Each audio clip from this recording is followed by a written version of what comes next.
नमस्कार मंडळी, स्वागत आहे तुमचं अकस्मात मराठी हॉरर स्टोरीज या चॅनलवर.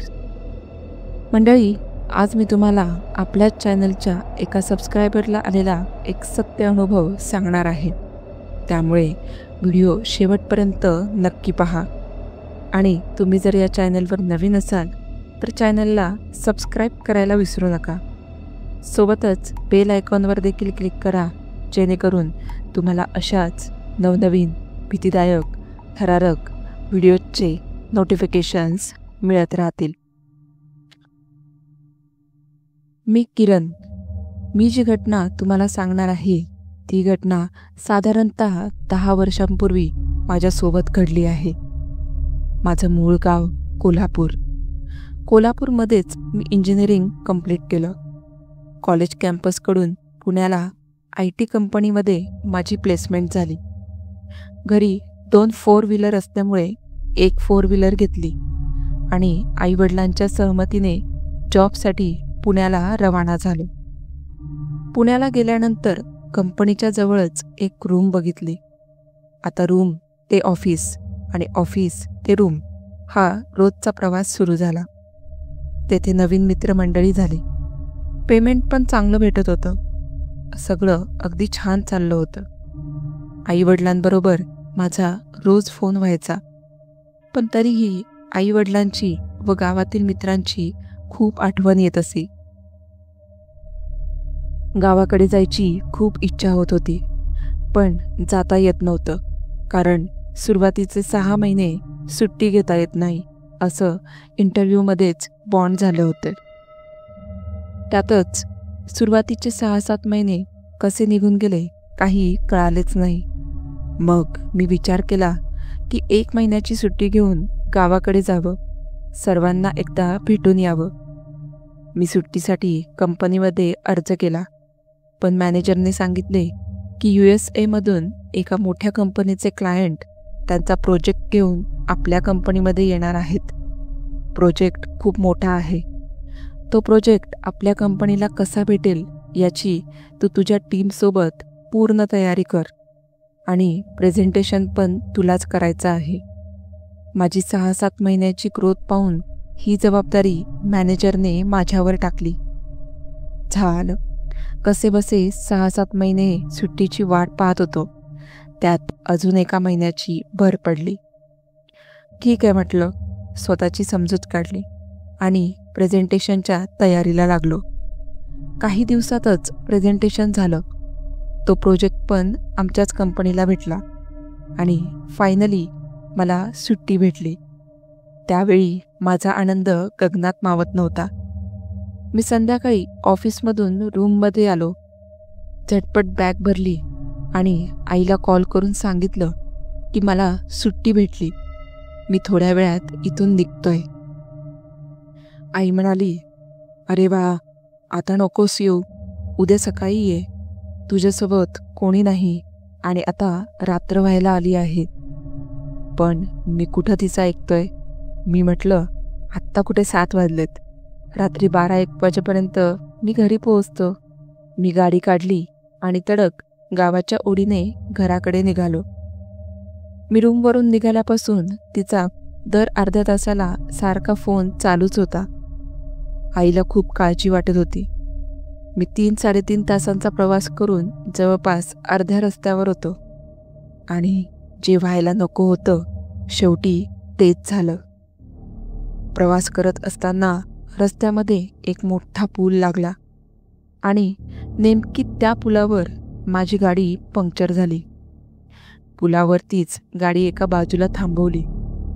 आजूबाजूला पाहिलं तर काहीही दिसत नव्हतं. दूरदूरपर्यंत अंधार आणि सगळीकडे वनझाडी दिसत होती. मला थोडी भीती पण वाटत होती. मी गाडीतून खाली उतरल्यावर जरा बरं वाटलं, कारण बाहेर मंद गार वाऱ्याची झुळूक चालली होती. गावाकडे आल्यासारखं वाटत होतं. निसर्गाचा आनंद घेत रस्त्याच्या बाजूला जाऊन मी थोडा हलका झालो. तेवढ्यात समोरून एक ट्रक येताना दिसली. मी त्या ट्रकला हात केला. त्या ट्रक ड्रायव्हरने माझी गाडी व मला पाहताच ट्रकचा स्पीड कमी केला आणि येथे जास्त वेळ थांबू नका, लवकरात लवकर निघून जा, ही ओढ्याची जागा आहे, धोक्याची आहे, एवढे सांगून तो खूप फास्टमध्ये निघून गेला. मला पुन्हा भीती वाटायला लागली होती. मी पटकन गाडीतील स्टेफनी व इतर सामान काढून टायर काढायला सुरुवात केली. टायर काढताना अचानकच एकदम खूप जोराचा वारा आल्याचा आणि कोणीतरी खांद्यावरती हात ठेवल्यासारखं मला जाणवलं. मी पाठीमागे वळून पाहिलं तर कोणीच नव्हतं. मला भास झाला असावा असं वाटलं आणि मी पुन्हा माझ्या कामाला सुरुवात केली.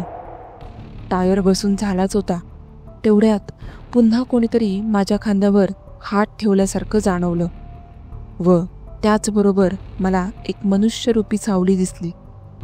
तेव्हा मी पूर्णतः घाबरलो. मागे पाहिले तर एक स्त्री माझ्या पाठीमागे उभी होती. तिने राखाडी रंगाची साडी घातली होती. तिचे डोळे बाहेर आलेले होते.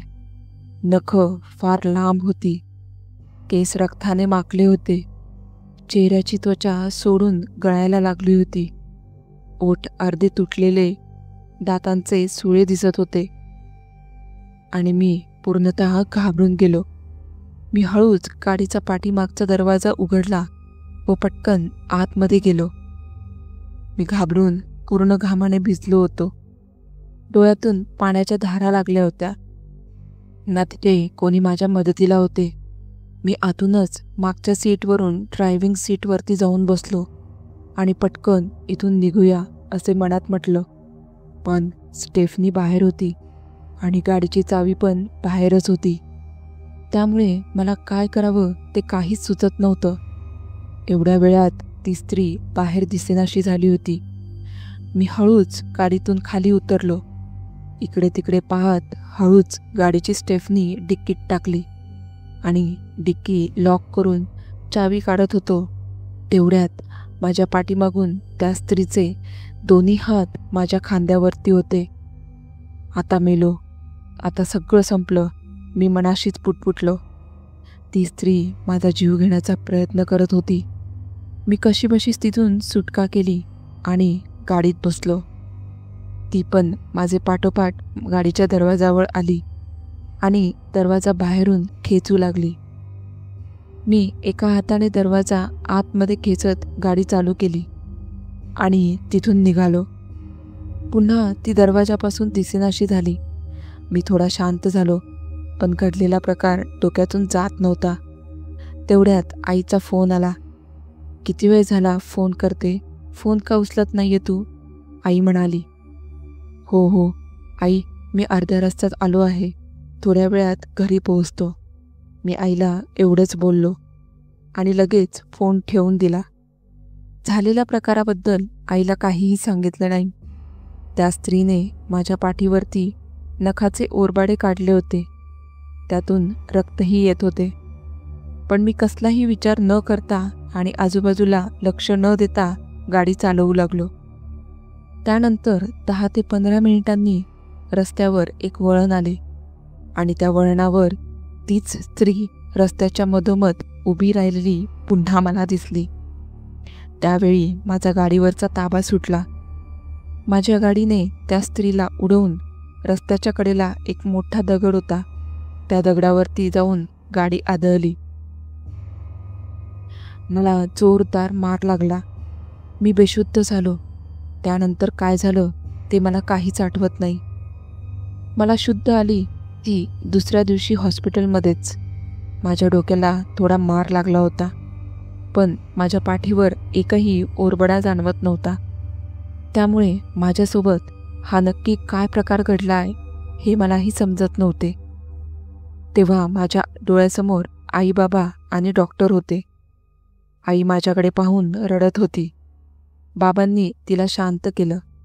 दुपारनंतर डॉक्टरांनी मला डिस्चार्ज दिला. हॉस्पिटलमधून आम्ही घरी गेलो. थोडा आराम केला. त्यानंतर आईबाबांना मी घडलेला सगळा प्रकार सांगितला. ते पण हे ऐकून घाबरले होते. त्यांचाही विश्वास बसत नव्हता. मग आईने माझी दृष्ट काढली आणि मंदिरातील पुजाऱ्याकडून अंगारा आणून मला लावला. तेव्हा कुठे त्या स्त्रीच्या जाळ्यातून सुटका झाल्यासारखे वाटले. पण हा अनुभव आल्यानंतर त्या रस्त्यावरून मी रात्रीचा कधीच प्रवास केला नाही. तर मित्रांनो, तुम्हाला आजचा हा अनुभव कसा वाटला हे मला कमेंट करून नक्की सांगा. तुमच्याकडे देखील असे काही भीतीदायक थरारक अनुभव असतील तर ते माझ्यासोबत कमेंटद्वारे नक्की शेअर करा. व्हिडिओ आवडला असल्यास लाईक आणि चॅनलला सबस्क्राईब करा. भेटूया पुढच्याच अशा एका थरारक व्हिडिओसोबत. तोपर्यंत धन्यवाद.